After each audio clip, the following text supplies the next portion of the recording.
मैं आपको वाज़ेह तौर पर कह दूं कि इब्तिदा में आपकी जमात कुछ सोच विचार इब्तिदा में एक सोच थी और एक सियासी सोच थी कि अगर इस्तीफे आ जाते हैं और सिंध असम्बली टूट जाती है तो फिर इंतखाबी हल्का ख़त्म हो जाता है और सेनेट के इलेक्शन नहीं हो सकेंगे।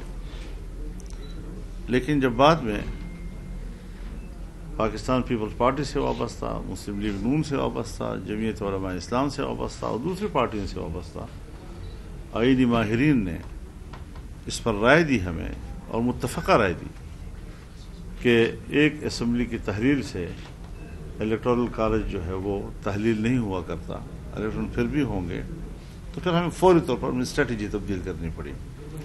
तो इस हवाले से जो ज़िमनी इलेक्शन थे उसमें भी हिस्सा लेना का फ़ैसला किया और सेनेट के इलेक्शन में भी हिस्सा लेने का फ़ैसला किया है। अगर हम ऐसा ना करें तो फिर तो इन अहलों से कल सेनेट भी भर जाएगा जी। तो अब इंशाअल्लाह अज़ीज़ सारी पार्टियाँ इसके लिए संजीदा हैं कि वो सेनेट के इलेक्शन में हिस्सा लें और सेनेट को कम अज़ कम नुकसान पहुंच जाए, ज़्यादा से ज़्यादा नुकसान से महफूज रखें। ये कह देना कि जी एक बयान आ गया है और इस बयान का माना ये है कि पीडीएम टूट गया है और फिर इख्तलाफ आ गया है, ये ख्वाब जो है ये कभी भी इनका शर्मिंदा ताबीर नहीं होगा। हम बल्ले एतमाद के साथ एक दूसरे से वाबस्ता हैं और इंशाअल्लाह अज़ीज़ एतमाद के साथ ही हम आगे बढ़ेंगे। देखिए ये भी बौखलाहट का ही अलामत है।